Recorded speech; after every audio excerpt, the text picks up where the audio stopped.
Hi everyone, welcome to UTV Gooner and our show, The Shooting Lone Star with Ram from the Austin Gooners. Hey bro, how are you? Hey, what's up, Amit? I'm doing all right, man. Just it's been a long week, work-wise and sports-wise and all that good stuff. Yeah, one more game and the big one. We all know what it's all about. And then, of course, the international break, man, and that'll kind of be annoying as well. But yeah, man, just doing good. Can't complain. How about yourself, dude? Same thing, bro. Just busy working. A lot of sports going on right now. So, because the Cricket World Cup, I know you there in America won't know too much about cricket, but it's I a did hear about the Cricket World Cup, though, so I'm aware. okay. You're aware about. I know in America it's not too big. They are trying to grow in America though. They made a new 20 overs Premier League competition in America. The first year of it was this year, and it went really well. And they are trying to build it up there. But yeah, Mm, so got the Cricket World Cup going on, and yeah, the golf was on the Ryder Cup. We know about that. all Europe, that, yeah. America. Hmm. Not that I'm rubbing it into you or anything, but No, yeah. I saw that. Yeah, I saw. Yeah. Um, my boss at work is really into it, and he was actually born in Manchester, but he raised in the States, so he doesn't really have an accent. But he was rooting for England to win. So it's like, yeah, whatever, man, it's cool. Yeah, so busy times for sports. NBA is gonna be back on soon. I saw today they had the first warm-up game is out in Abu Dhabi. Oh, nice. Yeah, yeah, Minnesota, the Timberwolves against Dallas Mavericks. yeah, Yeah, yeah. I was That's watching starting to pick up. that. Yeah, so that's about to get going again soon as well. Busy time. Also, snooker's getting busy now. Here, snooker's a really big sport during the winter, especially. Uh, Hmm. I don't know how much you know about snooker, but Not at all. it's a long, complicated game compared to pool. But again, same. Oh, okay, gotcha. You know the one you got 15 red balls, and then you got the different colors, and it's different. Yeah, It's the scoring and it goes in for a very long game. Some of them games can take, it's the World Championship, it can take 2 days to finish the game, you know? Jesus, yeah, It's a long. that's too much. Also got darts going on right now as well. It's the World Grand Prix in the darts. You know much about darts? My buddy loves darts. It's a weird thing. I've watched it and like I know it's big in England and stuff like that, and I'm like, yeah, cool. I get it. I like playing darts at the bar. That's my thing. It's massive. It's got so big. Like it's all the arenas are always sold out here and really love it. Atmosphere is like a football atmosphere. Snooker's completely different. Snooker, everyone's got to be quiet. Snooker's like tennis. Mhm. When they're playing tennis, you got to be quiet. But Yeah, darts, like everyone's just shouting the whole game. It's like football, like you know. yeah, But, absolutely. Yeah, I've seen that. There's like crowds and everything, just people going crazy. It's insane. Blows yeah, my mind. Yeah. it's good fun. All right, bro. Let's get into the football here. Let's get into our last game first of all before we talk about the Premier League. It was a Yeah. challenge game against Lens. Unfortunately, we lost. That was our first loss of the season. Difficult one getting into it. There's a lot of talk about maybe resting players. We know we've got this big game against Man City coming up now. You look at it in hindsight, you're like, okay, we ended up losing anyway. Maybe we should have rested some of the players, especially after we saw Saka getting injured. But that's in hindsight. And with the Champions League, we always said you can't really rest players. It's an elite level competition. Can't take any team for granted. And we want to get the points we need to qualify as soon as possible. So, that whole argument about resting players you got to go for your full strength team and get the points you need to qualify. That's like there's a lot of money in the line, the prestige with it. I mean, also you look at the point of view that if you can get the points on the board quickly, you can then wrap up the group and then rest players for possibly the last couple of games. So I can see why Right. Arteta went full strength. I mean, in the end, we started well. We got the goal with Gabriel Jesus, but then they scored two really good goals. Sometimes you got to put your hands out and just say the other team played well. It was their first game in the Champions League for 20 years. So just like we will bang up for it against PSV here after having such a long wait. For them, they were well up for it. The crowd you could see were all really up for it there. And they deservedly won the game. And sometimes you just got to say, well played to the other team. I don't think it was all right. We could have been better, obviously, but you can't win every game. And well played to Lens. What are your thoughts? Yeah. 100%. I totally agree with you. I don't like this I guess this narrative you would call it, like online, where we should be resting players, rotating players, because as you said, like this is the Champions League. This isn't Europa League. You know, even though a team like Lens and other teams in our conference or in our table aren't necessarily like doing well on the table right now, like it doesn't matter. Like everybody steps up, and it's a heightened experience. You know, they play the song at the beginning. Um, so yeah, I mean, you have to respect every single team. There's a reason why they're in the Champions League, right? And I've watched this team a couple of games in Ligue 1 in France. Like I've gotten an interest into that league as well, kind of watching not necessarily Kylian Mbappe, but just like all the other teams that are also over there. We tend to send a lot of our players on loan over there. So I knew ultimately, like, even though the quality is better, I think, in the Premier League overall, and I thought we had better quality players. Um, even though they call the league in France like a farmers league, there's still a lot of really good players, man. The one thing that stood out with a lot of these players, man, are just fast, super quick, just like track runners, man. And I think ultimately, I mean, and especially the crowd was really into it, gave them a boost. I mean, nonstop chanting, like very South American vibes, Germany vibes.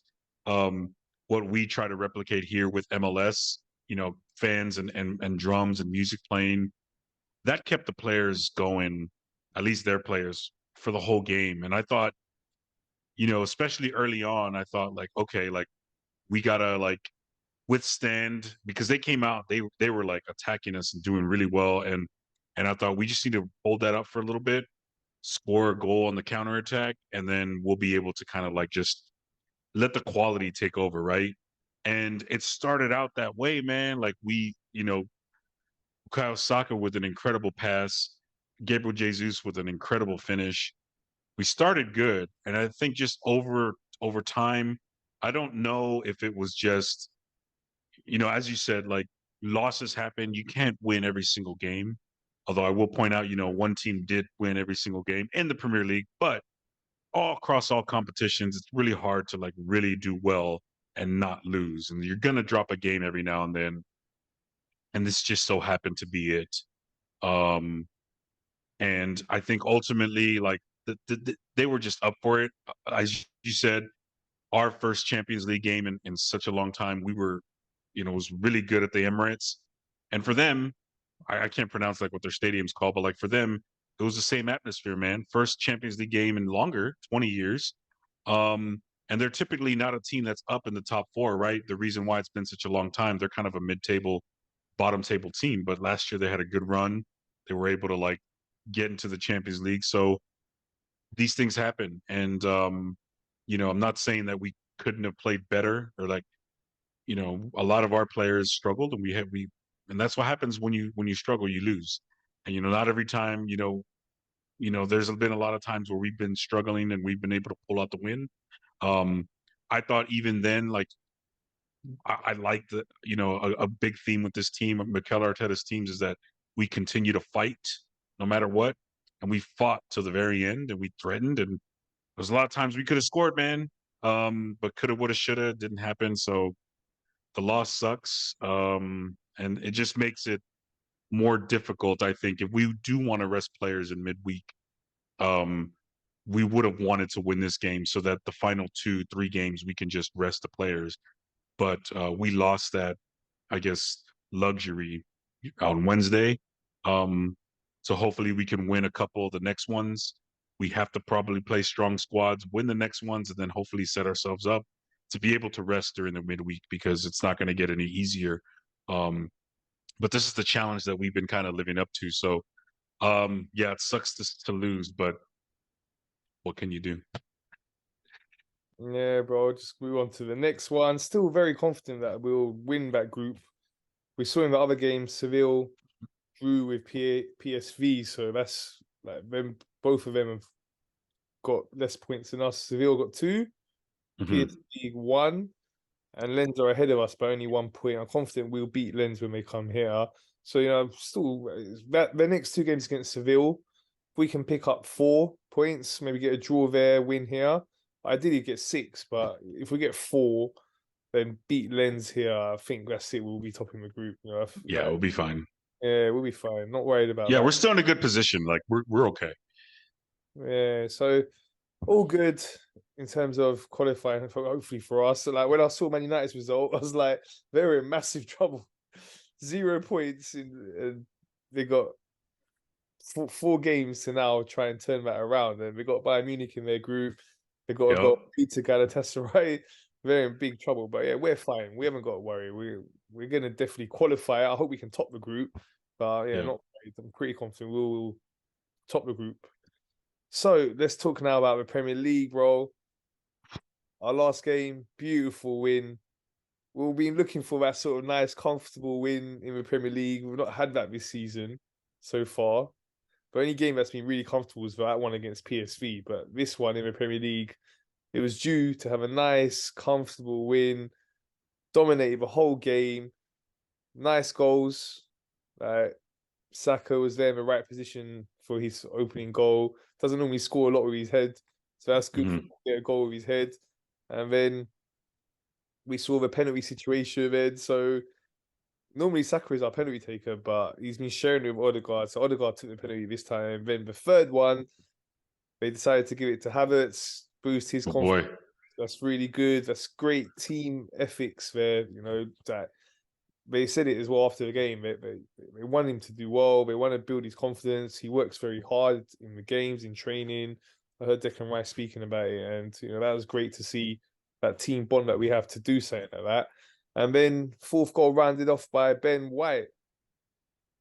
Doesn't Yeah, score, man. he doesn't score too many, but he got in the score sheet as well. And 4-0, that was really good. Boost up our goal difference as well. So Mhm. yeah, bro, brilliant win. Your thoughts? Yeah. Yeah, it was good, man. I like the way we played. And I was really, contrary to what I've been reading a lot recently too, or like just people talking online, but like, really using the fact that we were getting goals on penalties as sort of like a negative, like, and then the Ben White goal, for example, was another go off a set piece. Like we're getting set piece goals, we're getting penalty goals. To be fair, we are struggling to get open play goals, and we are struggling to create chances, and that's something that we're going to have to like cope with and continue to build on. And I think it has a lot to do with, Kai Havertz is new, Declan Rice is new. We've had a lot of early injuries, but to be able to get penalty goals is incredible. I don't know if you've ever read Soccernomics. But it's a book written by just like pure economists, right? And like the one thing, I mean, there's a lot of like very dense stuff that I don't really remember, but the thing I remember the most, that's really driven my understanding of the game is um, the teams that are better, the teams that end up winning more, um, get more penalties because they're spending more time in the opponent's penalty box. They're doing more things in there, and they're drawing more penalties and then getting more goals, getting more results. So fine, fair play. You can criticize our open play struggles all you want, but on the flip side of it, I remember a time, especially during the Emery era and then early in Arteta's time, like we never got penalties. And it sucks. I was like, man, I wish we could have got a penalty. Like, I'd be watching games and other teams getting penalties and like, damn, I wish we could do more of that. And we're doing more of that. We're getting more penalties inside the box, or we're drawing more penalties. We're converting them and building up leads, man, and not giving them up and getting 3 points. And it means something. And I think the set pieces, same thing. It makes us a dangerous set piece team. You see a lot of what, even though we are struggling in open play, you still see us working hard to at least create corners and create those set pieces and again getting fouls close to the box. Um, we're figuring out ways to score goals. And when you're struggling to score an open play, I think goals are goals, right? Doesn't matter, right? As long as they're going in the back of the net, we got to be happy about it. And I think that on top of all that, Bournemouth never threatened. It was just a nice and easy afternoon at the park. Us, it was the morning, but it was a nice early morning to just really enjoy like some beautiful football. And I thought it was fun, man, and I think it's something we can build off of moving forward in the Premier League. Yeah, for sure, bro. Great confidence boost ahead of what we know is coming up in our next Premier League game, which we're going to get into in a minute. But before we talk about that, the weekend overall, it was a loss for Man City, which was a massive surprise. Great to see. Well done to Wolverhampton. So just thoughts on their game and also the Tottenham Liverpool game. That game was crazy with the decisions with the VAR, and somehow in the last minute, last seconds, it wasn't even last minute, but literally last kick of the game more or less, Tottenham managed to beat a 9-man Liverpool team. Tottenham have been very lucky. I'm sure they're going to go through a sticky patch soon. They had a lot of luck. They were lucky to beat Sheffield United. Against us, we had a slightly off day. I wouldn't say they were lucky to get a draw. I think the draw was fair, but they were lucky that we had an off day. We weren't at our best, because if we were at our best, we would have destroyed them. And then they were very lucky to beat Liverpool. And Liverpool down to 9 men and had a perfectly good goal disallowed by VAR. So yeah, just wanted to get your thoughts on them couple of games. Yeah. I mean, yeah, I'll get the Spurs and Liverpool game out of the way because that was just so upsetting. But yeah, to echo a lot of what you said, I still think they're getting very lucky. I don't like, yeah, they're just getting very lucky, especially kind of going back to last season. And I mean, on one hand, you can argue, yes, you create your own luck. So fair play to them. They're playing decently. But 2 red cards against Liverpool, arguably very questionable. Like one of them was ridiculous. It reminded me of well, one of them was on accumulation. I forget the player's name, but the first was a yellow card where he was kind of just trailing the runner, and they just barely touched, and they gave the yellow to Liverpool. It was very similar to when David Luiz against Wolves got a bullshit red card inside the box, and they barely touched, and they just counted it as contact. And I mean, whatever, right? So, but then of course you see the PGMOL releases the footage and the transcript of all the VAR officials talking. Super infuriating. I don't even. We can probably have an entire show just bitching about refereeing, but all that just kind of bubbled up and built up to a very lucky win for Liverpool. I mean, for Tottenham, and I mean, credit to them. I mean, they kept attacking, kept fighting. But Liverpool, they can only do so much. I remember at one point I'm watching, I'm just like, wow, like all their players are in the box because they only had 8 guys outfield plus the goalie, so they were just really struggling to even put up a fight. So yeah, I mean, whatever. But then the big one, the one I had to watch on replay because it was going on the same time as our game, was that Wolves and Manchester City game. Credit to Wolves, they really just kind of, man, they absorbed a bunch of Manchester City attack. I mean, they only had 32% of possession, barely really had any big chances. And the one big chance that they had, one shot on target they freaking score a goal to win the game. The other goal was obviously like an own goal. Um, but I think they really set up a blueprint for how you're probably going to have to be able to beat a team like Manchester City, especially when you're outmanned in terms of attack, in terms of quality. So it was really good to see, right? You can kind of like catch your breath a little bit, relax, calm down from all the, I think as I mentioned last week, and I was talking to a bunch of friends as well, like I think a lot of the anxiety of how we haven't started out perfect has to do with how City have started out perfect. And that loss, coupled with like they lost in the Carabao Cup, you kind of then you're just like, look, see, like everybody loses, everybody drops points, everybody drops games. It's gonna happen. Everybody has to deal with adversity. So, we're still behind, right? A point, and it's still really tight up top on the top 4. But again, it's very early, so yeah, man, it was good to kind of see that result in particular. Very awesome. Yeah, for sure. With a team as good as City, you're looking at what they might be targeting to try to do, and they've just done the treble, so they might be looking at it. We'll try and go unbeaten all season Yeah. and try and match our records, but it's not happening. Hell no. That's not happening. It's great to see that. It's very hard to do that, you know. I don't think that will ever be repeated again. To go the whole season undefeated is a real difficult thing to do. There's so many good teams, and yeah, it's great to see them lose. Obviously, they're dropping them 3 points, so only 1 point behind them now. One thing just to touch on though, we'll talk when you mentioned the VAR and the releasing the audio and stuff. It seems so amateurish. Like Hmm. it has to be a better way of doing this. It has to be proper checks. I remember discussing this with you last season after the Brentford game where we were robbed, and they apologized to us the next day, saying, "Oh, sorry, we forgot to draw the lines." You know, and we'll talk about then about replaying the game, and you heard what Klopp come out with as well. Like, you know, why don't they replay the game? They're not going to do that, but they must do something about the way they are checking these things. There has to be a proper way of doing it. It can't just be like, yeah, mate, this, mate, that. No, it has to be like point one's being checked, point two's being checked, point three. Like, you know what I mean? It's like, give an example. Like, so when a plane takes off, they have certain protocols they have to go through. Yeah, because it's serious business. Yeah, like people are like, there's lives on the line there. I know this is a game of sports, so it's I not know as what you mean. Yeah, I know what you mean. Yeah. no, it has to have that sort of reference to it, like checkpoints where you're checking everything and it's getting marked off. So you can't make such a mistake like this, you know, and it's been happening too much.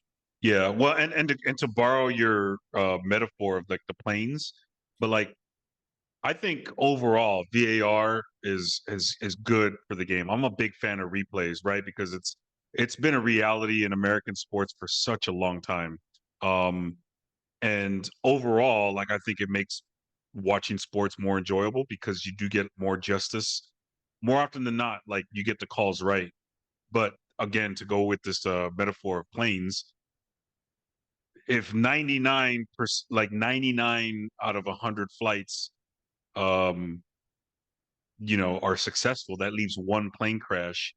That's a big fucking deal, right? And so when we have so many like of these little plane crashes, again, to go with this metaphor, like it's because it's a big fucking deal, right? Because it's like, how can you mess this up when you have all the technology at your hands?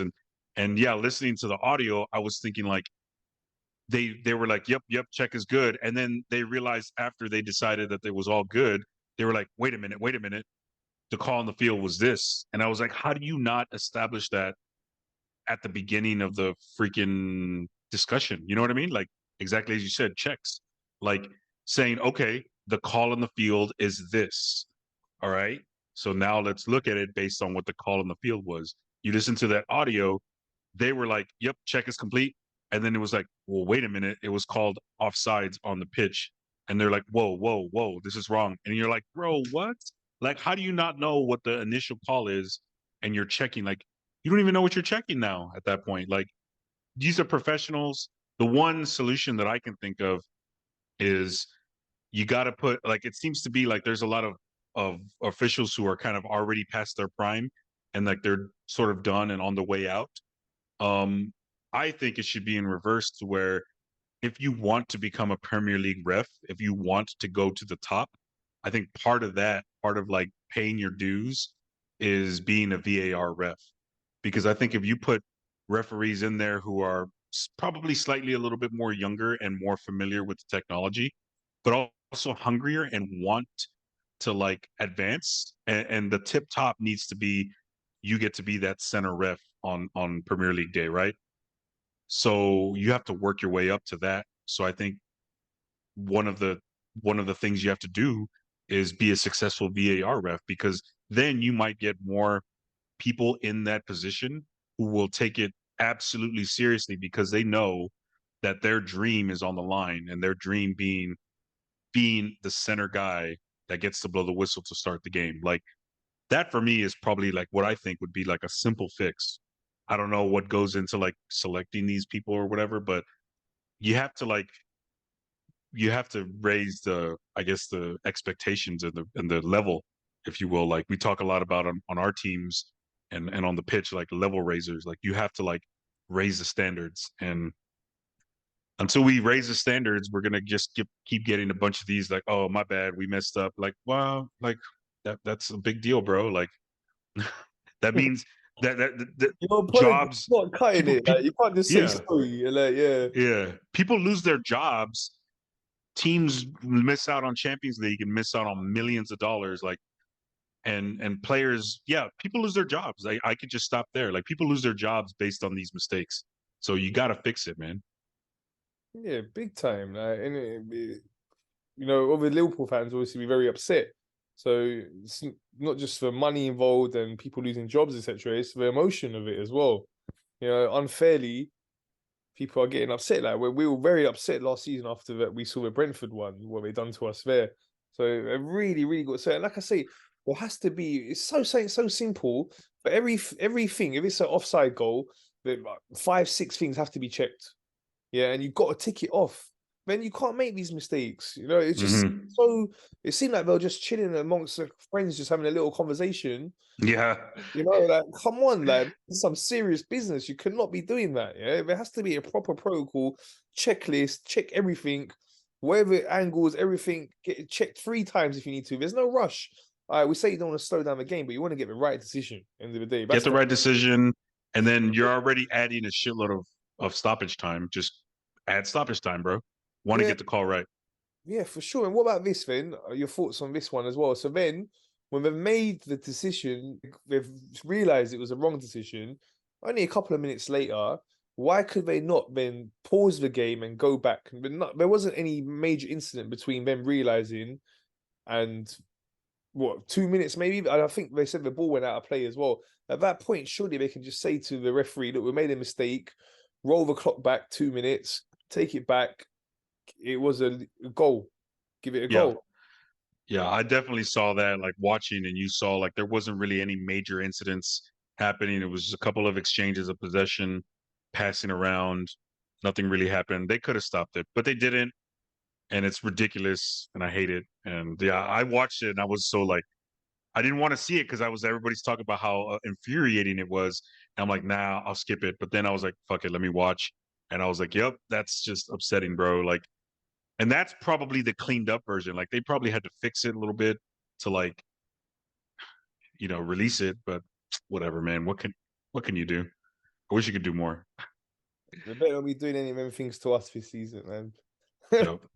They better fix it up. But yeah, okay. So big weekend it was last weekend, and now coming on to this weekend then for us, massive one. It is the team that we've not beaten in the league for so long. I remember previewing the game against them last season with you, and I was reading out the stats to you saying it's just been loss, going right back until 2017.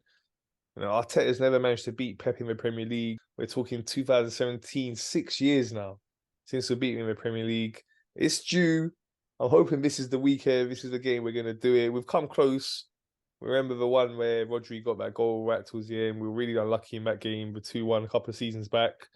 And like last season here, we did really test them. They changed Hmm. the tactics up as well. I remember them going a lot more direct to Haaland in that game, and we forced them to change their tactics from a team that normally likes to control the ball, have all the possession. If I remember right, that was the game that Pep in his whole career had the lowest amount of possession for any one of these teams. So that's great. We are making strides. We challenged them in the title race last season, but we want to now be beating them. And we've got a great opportunity. It's at our ground. They've got Rodri out. They've got De Bruyne out, two of their key players. I'm hoping for us, Saka's going to be okay. Hmm. Nothing official's being put out there. We're hearing bits and pieces. You just don't know until you hear it from the club. I mean, even then, like Arteta, I remember before the Bournemouth game, he's coming out of a press conference and he's like, "Yeah, we got 6 players injured, and we're thinking, oh, we're not going to see many of them." The next thing, Yeah. against they're all starting. Yeah. Five are So, starting. Yeah. yeah, Rice was there, Saka was there, like Saliba is another one that who's like, yeah, we got doubts over 5, 6 players, and they all started. So, you know, when Arteta said after the game, Saka's not, it's not looking good. Like, Hmm. you know, you can interpret that in mind games, or just he means that at that point it's not looking good, but he doesn't actually know how severe it is and what the actual injury is. But we haven't heard anything official. Hopefully, he's going to be all right. Massive game, bro. What's your thoughts? Yeah, well, you know what? I think it was really big for us to actually beat them in a competition for a trophy. However you feel about the Community Shield, like there was something on the line. City took it seriously. We took it seriously, and we beat them. Right, we fought right to the end, beat them in penalty kicks. Um, Again, just finding ways to win. So I think it really helped. Ultimately, again, I think just more the mental side of it, like just getting over that hump. Like, damn, we can't beat this team. Well, we beat them. I think that's what helped us. For example, last year, Liverpool was that team that we could never beat. We went an entire season. We played them 4 times 2 years ago and scored 0 goals. And what did we do the first time we played them at the Emirates? Scored a goal within the first minute. Um, and that just kind of like set the game open. And, you know, I think that pushed us past that hump. So I think, you know, leaving out, you know, potentially what if Saka plays or Saka doesn't, I think overall squad wise, I think we're gonna go into that game with the mentality to win. I think Saka being out or in is gonna maybe determine how exactly we play. One thing I did notice with Wolves is that they didn't necessarily park the bus, but they sat back and absorbed as much attack as they could from City, and then hit them with counters and kind of figured out a way to win that way. I can maybe envision us. Let's say we don't have Saka. I can envision us trying to do something similar and just kind of playing our ass off defending, and then just kind of trying to hit them with the counterattack. Um, but I could, if Saka's in, then you know it could be a wide open game, and we could just kind of take it to him as much as we can. So that the type of game that we play is remain to be seen. But I think either way, we've got the squad depth and mentality, and like I mean, this is one of those games. Like, hey man, this is what we want. This is why players come to this team, is to play in these kind of games. And you know, as someone like Declan Rice has always been talking about it as he's been a player with this club. And I feel like it's hard to say. It's even hard to predict. It all kind of depends on who, you know, how Saka is gonna react to rest and treatment. Um, so I guess I'm gonna have a two-part prediction where I'm gonna say, all right, if Saka starts and he plays well, I think we can pull out the win, and I think we win 2-1. If Saka's out, I think we play a lot tighter and it's a little bit more of a defensive struggle. And I think we draw 1-1. So Saka for me is going to be the big difference. But I think even without him, we have an opportunity to, at the very least, share points with City. And I mean, who knows? We could potentially beat them. But yeah, that's gonna be my prediction, depending on how Saka does. Yeah, bro. So I was going to ask you next, predicted lineup and what lineup you would like to go with.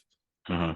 We don't know the situation with Saka, but let's assume everyone's fit and available, including Thomas Partey. I don't know if the situation with him, if he's going to be available or not. But if everyone's fit and available, which lineup would you like to go with? I would like to see, yeah, let's say Saka's in. Up top, Gabi Jesus. I think on the left is kind of off, man. Like we're kind of struggling. I want to see Trossard get another chance. I feel like he needs to kind of get in the mood and in the flow of things. So, or if not, you know what? Put Reece Nelson up there, man. Give him a go. Let's do it. And then in the midfield, Odegaard, Declan Rice, and looks like Thomas Partey is back in. I'd like to see him go. So Thomas Partey in there, and let's kind of see that lineup in the midfield that we've been looking for. And then the back four are big boys: Saliba, Gabriel, right hand side Ben White, and I think left hand side. Um, I kind of want to see Takahiro Tomiyasu be put on their best attacker who's not named Holland. Maybe somebody like Jeremy Doku, and you know, like kind of like how he did against in that game against Liverpool. His one job is like just stay on Mo Salah, and I think I want to see Tomiyasu get a good run of games. And I think yeah, we'll see. As much as I love Zinchenko, I think he's great. I think he comes in as a sub, but I want to see Tomiyasu back there. Okay. Goalkeeper situation. Oh yeah, that one. Mm. Reyes had a couple of mistakes. It's hard for him because he's not played in these atmospheres and massive occasions like the North London Derby, the Champions League away game. That's the first time he would have experienced that. But there's been a lot of talk on that situation as well. What's your thoughts on that? I'm gonna say, he's had his chance. He's messed up this past game. Part of it not his fault. Part of it, he could have been played better. I think Aaron Ramsdale should get a chance, man. Like if Arteta is really serious about rotating and doing this and that, we've seen what we've got from Raya. I think Ramsdale's got enough of a humbling. I think he gets a go getting one of the bigger games of the season early on. Um, but if we were to see David Raya, okay, like let's see what's up, man. Step up, bounce it back, dust yourself off, keep playing. But I personally would like to see Ramsdale, especially after both goals. I even mentioned it at the pub, at the tavern. Like Ramsdale's a little taller and has a little bit of a bigger wingspan. He would have at least gotten a hand on one of the two of those goals. So just saying, the height thing, we'll see what happens, but you never know. A lot of things happen, man. You can't really like take can't be No, that nitpicky. it's great to have two great options as goalkeepers. Mistakes happen. So that's what I'm saying. I kind of understand with Raya, he maybe needs a bit of time, but at the same time, Ramsdale, big game player. We've seen how well he does in big games. So, I don't know. That's Arteta's call, man. Either way, we're happy. We just want the team to do as well as possible. So we're great position for us to have two great goalkeepers, and let's see who Arteta goes with. Yeah, bro. So super excited. Massive game. Come on, boys. Got to beat them. For me, oh man, it's tricky. When you look at it after not beating them for so long, a draw you would say would not be a bad result. But just if we can get that win, it would move us ahead of them in the table. I know it's still very early, but still, and psychologically, it would help us so much. The confidence we'll get from beating them after so long. I'm gonna go for a 2-1 win for us. That's my prediction. Cool, bro. Hell yeah, man. I think we got that. Come on, boys. We can do this. All right, so I'm gonna ask you your predictions for some of the other big games coming up this weekend. Start with Luton versus Tottenham. Uh, this is just the kind of game that I think is going to be very interesting. It's going to be a 6:30 a.m. kickoff where I'm at. And I'm definitely going to get up for this one because I feel like Tottenham have been getting lucky and getting the points. And on the flip side, Luton Town, I've watched a few of their games, mostly the highlights, but the past couple games, they play hard, man. They're doing their best. They just seem to get unlucky at times. Part of it is because, the quality. So I feel like, and then it's at home for Luton Town at Kenilworth Road. So it's one of those games, bro. Like I think that's going to be their first big victory against quote unquote like a big six team. Um, I'm going to pick Luton with the upset 2-1 against Tottenham. Oh, that'd be amazing, bro. I think Tottenham's luck is due to run out, but I don't think it'll be this weekend. I think Luton, they've looked really poor, bro. From what I've seen so far, them, Sheffield United, and Burnley, I think all three of them look like they're going to go straight back down. But you never know. Come on, Luton. Hope you can do something. But I think Tottenham would win that one. I'm going to go 2-1 to Tottenham. Okay. That one. Okay, next up is Burnley versus Chelsea. Chelsea, funny guys, man, ended up getting 2 goals against Fulham. That really, I really hate Fulham, man. I hope when we play them, we beat their ass again, because they are overall, objectively, just a terrible defensive team. Don't know how we don't score more goals against them. But anyway, I watched that game because I really wanted to see Chelsea officially enter like the relegation battle, and it was so disappointing. I mean, outside of the 2 goals they scored in quick succession due to like really, really terrible defending, um, very boring game. Chelsea is just not looking good at all. Like, I'm surprised they scored 2 goals. They're not going to have that same kind of luck against Burnley. I feel like quality wise, form wise, Burnley and Chelsea are like neck and neck. I'm going to see a really boring 0-0 draw. I think I'm going to predict. No, you know what? Let me just take that back. 1-0 to Burnley because they're at home. That's going to be the difference. Okay. Yeah, again, as I say to you, I think the promoted teams aren't looking too strong. Chelsea as well, but they've been having a real bad season so far. They've been like themselves in relegation form, but they picked up recently. They had a good win the other day, wasn't it, against Fulham? Yeah, yeah, very Uh, upsetting. yeah, I think that 1-0 Chelsea. I'll go from that one. Okay. Just shade it. Okay, next Brighton versus Liverpool. That should be a really good game. It's gonna be fun, man. Brighton have to bounce. Well, they were able to squeeze the draw away from Marseille today in Europa League. Liverpool are definitely going to be. Yeah, it's going to be a good setup, right, for our game. That Sunday morning. Brighton's at home. I think the last time they played each other was that 3-3 draw when they had Leandro Trossard. No, 2-1 in the FA Cup back in January. Before that, Brighton won 3-0. And then before that was a 3-3 draw. Um, I'm gonna predict a Brighton win 2-0. No, 2-1. 2-1, Brighton. They're a Okay, tough out, man. They're a really tough out. yeah, they're strong. They're at home. They did have a really bad loss in their last game though, 6-1 to Aston Villa. That was That, ugly. Yeah. yeah, that was a surprising result. I think go 1-1 in that one. Nah, it's good. I will say this, and something I did bring up.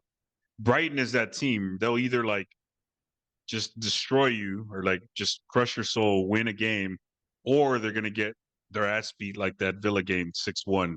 So they're really kind of like, remember Leeds, the way they were playing their first couple years in the Premier League game, like just balls to the wall. They're either gonna look really good or really terrible. So it's kind of hard to predict that team, right? So we'll see what happens. Okay, bro. So next one, Man United versus Brentford. Man United, as we were saying earlier, really struggling. Great to see. They're in turmoil right now. Really poor results. Big match Yeah. there, like it's great to see. What's your thoughts on that one? Uh yeah, incredible to watch. I haven't had a chance to watch their Galatasaray loss, but I am gonna pull it up. I got a lot of football to watch to catch up on. It was just been a hell of a week. But Brentford, man, where is Brentford in the table? 14th. Got a lot of injuries. They haven't really stood out to me. I think they're really struggling without Ivan Toney. They started out pretty good and then just kind of cooled off a little bit. But Man United, kind of the same thing, right? They're in 10th place, 9 points. Brentford has 7 points in 14th place. So it's going to be a very even matchup, I feel. I'm going to look at no team is really going to stand out. I think it's going to be a 1-1 draw. Okay, I'm going for another loss to Man United in that one. Hey, man, wouldn't be surprised, to be Yeah, honest. Brentford, decent team. Man United, the way they're struggling right now, really low on confidence. Gonna go for a 2-1 win for Brentford. Right on. Cool. And then to finish off, West Ham versus Newcastle. Newcastle just had a really good win against PSG. Saw that game; it looked really impressive. But West Ham are at home; they've been strong as well this season. West Ham against Newcastle. Yeah, it's going to be a tight one. That's going to be fun to watch, man, because West Ham, to their credit, been playing really well in seventh place. Don't have a ton of injuries, so they're looking really good. Newcastle still struggling with injuries. They credit to them; they played really well. Uh, but I guess the challenge is going to be, putting all that energy out there, playing really well against PSG. Can they like maintain it? Right. That's going to be sort of the question for a lot of these teams, including Arsenal. Arsenal and Newcastle United, teams that haven't been in the Champions League in a while. Can they maintain that intensity, right, over the course of like playing every 3 or 4 days? I personally think West Ham United is going to struggle. Or not, excuse me, Newcastle United is going to struggle. I think West Ham eke away a victory at home against Newcastle 2-1. Okay, I'm gonna go 1-1 in that one. Think it'll be a tight game. As you said, Newcastle, a massive high, mid of the week. They'll drain them quite a bit. West Ham, we're playing in Europe as well, though. So yeah, Yeah, both teams got recovered from the midweek games. I think, yeah, I'll stick with 1-1. 1-1 for me in that one. All right, bro. Then to finish with, I wanted to ask you your player of the month for September for us. Oh boy, that's a tough one, man. Who would I pick? So I'm gonna do a real quick, just like review of like everybody we played this month. So 1-1-4-1. Gosh, you know what? I'm gonna have to go again with someone who's not getting a ton of stats. No, you know what? No, I was gonna pick Declan Rice because he was the easy one, but I'm gonna have to go with Bukayo Saka, man. Hopefully he's feeling good enough to play. But slowly but surely, it's just kind of building up the stats, man. A ton of goal involvements, a bunch of goals. I think the Bournemouth game marked it was like 2, 3 games in a row that he registered a goal or an assist or something like that. So I'm gonna have to go with that. That's the easy one. Bukayo Saka has got to be my player of the month for September. Yeah, bro. I think he's had an outstanding month, outstanding start to the season. I saw a stat. It's the first player in Europe to have 5 goals and 5 assists. Yep. Amazing stat. First player to do it in all the top leagues in Europe. He's been on fire this season. I hope he's okay. Hopefully, the injury went off with the other day in the Champions League games. Nothing serious, and he's going to be all right. And yeah, he just continues to get better and better. Our star boy. So yeah, for me as well, player of the month, Saka. Bukayo Saka, baby. I hope he feels good, man. If he needs his ankle, I can give him my ankle or my hamstring or whatever he needs, bro. Well, hopefully should be right. Like I say, we don't know. Nothing's been announced officially, but the bits I've seen, it seems like it is a minor injury. It's going to be assessed ahead of the game against City. And wanted to ask you just quickly before we go, if it's like, you know, he is just about fit to play, but is a bit of a risk because it's such a big game. Would you risk him in the game, or would you be like, no, we don't want to risk aggravating it? Yeah. I would say like if let's say he's good enough to play, maybe not start, but come off the bench, right? Because you do have to like do all the warm-ups pregame and then, continue to spend the rest of like the first 45, 50, 60 minutes warming up, moving around, doing all that kind of thing. And if we absolutely need him or, come like it's a tight game, maybe he can come off the bench. But yeah, that's a really hard one, man, because he is our star boy. He's legit our best player. You want to play your best players from minute zero. But I think if I were the coach, I would be very cautious with him because again, we've got 2 weeks, 2 week break. So again, but still, you don't want to like be reckless and risk him being out for a long time. But I think if he's good enough to play, maybe start him off on the bench, see how he looks in warmups, see how he looks building up to kind of be a substitute, and then maybe go from there. Because the one big telltale thing is that he did get the call up for England. So that there has to be some communication between Arsenal and the Three Lions. And like if he's getting called up, they have to know something that we're not being released. So it's got to say something. So even though we're being very quiet and cryptic with Bukayo Saka's health, the fact that he got called up uh, gives me a little bit of positive energy. Think like, okay, maybe he's okay. We're just kind of being really cautious. Like, that's what we do a lot in like American sports and in the NFL. Like players will play on Sunday, right? But they won't practice all week, and they just never practice. At some point, do you really need to practice? Do you really need to like go over that kind of stuff, especially if you're one of the best players on the team? So yeah, we'll see, man. But I would say, short answer, start him on the bench, even if he's good to play. Okay, yeah, it'd be interesting. Another thing I wanted to ask you as well, sorry, one more thing I wanted to ask you before we go is that there's a lot of talk about, I was saying to you before the Champions League game about resting players, but there's been a lot of talk specifically about Saka as well, about we need to rest him more. Uh, People are saying they feel like he's been overplayed and he could do a bit more of a rest. What's your thoughts on that one? Um, I guess it all my main question that I would always want to ask people who say we need to rest him is, what does Bukayo Saka want? Like, he's got to probably be. I mean, he wants to be in this conversation with Ronaldo and Messi and Ronaldinho, like all these big names, these names, Rooney, all these guys.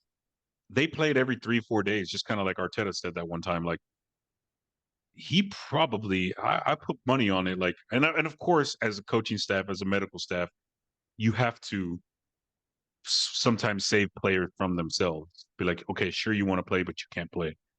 But at the same time, also, like, I think the primary goal or the primary objective for medical staffs, regardless of everything that goes behind it, is the main question they got to answer is he fit enough to play? Yes or no? And if he is, he starts. So he's been starting all these games. He's always been fit enough to play. And if he's your star boy and if he is the player that he wants to be, or if he's going to be the player he wants to be, he's going to play, right? Why would you bench him? Who are you going to bench him for, right? Until we get a legitimate backup right winger who's going to be okay not playing every single game. And that's the thing too. Like, you got to balance this.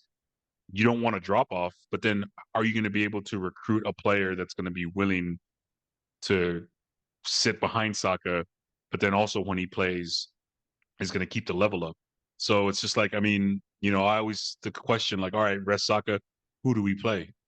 Are we going to play different? Like, there's so many questions. Like, I get it.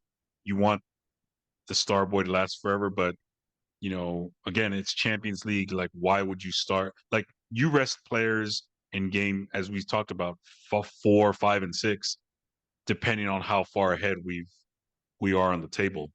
Obviously, hindsight is 2020. It sucks that we lost, and we kind of lost him too. But going into it, I mean, we went with a first team because we needed to get the win. So yeah, I get the conversation, and there's people on both sides that I feel, present very strong arguments. But I mean, players play, man, and the best players have to play every game. And rotating. I mean, I feel like Arteta's doing a lot more better job rotating this season. Maybe with the exception of obviously Saka hasn't been rotated, but we don't have a legitimate backup to where we rotate him out. We're going to be playing the same kind of football that we want to play. So, but then of course you got to factor in what the player wants. Like, I mean, I'm sure he wants to play.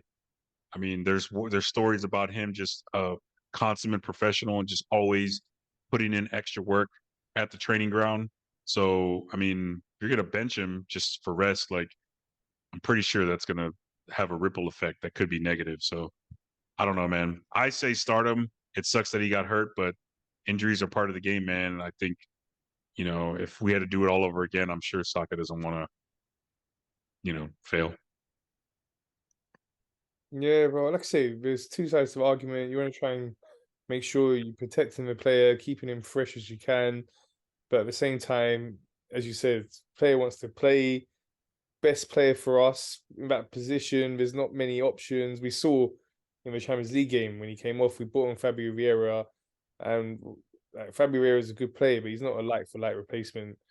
You Yeah. know, look at our option, Reece Nelson, good player, but again, different type of player to someone like Saka. So it's hard, and as you say, it's hard to get a player that's going to want to play like second fiddle, knowing that he's not going to be starting. He'll only be coming in when we're resting Saka, if Saka was injured. So it's hard to get a backup in his position. But yeah, bro, I think just got to trust Arteta, the medical team. They know what they're doing. As you said, in the day, if he's fit, he's got to play. Got to play Yeah. Champions League. Like we saw, we rested him in the League Cup. So, game like that, that's not important. Yeah, we rest him, but when it's an important games, he's got to play. And yeah, I think that whole argument about people saying that Arteta needs to rest him more, protect him more. I think like I said, I see where they're coming from, but I think Arteta is doing the right thing by playing him as much as he can. And he's on a massive sequence of starts for us, isn't he? He's like, I think he was 85 in a row or something like that. Yeah, so yeah, he's kept fit for about a long period of time, so he's doing great. And yeah, let's hope he's going to be fit for a big one this Sunday against Man City. I hope that we get that win. Come on, boys. Let's go. I Yeah. look Hope we forward. get it, bro. Yeah, bro. I look forward to hopefully seeing you next week discussing a great win for us against Man City. Thanks for your time today, bro. My pleasure, man. Looking forward to talking to you next time, bro. Sure. So that's all from us. Thanks for watching, everyone. Please remember to subscribe, like, and share.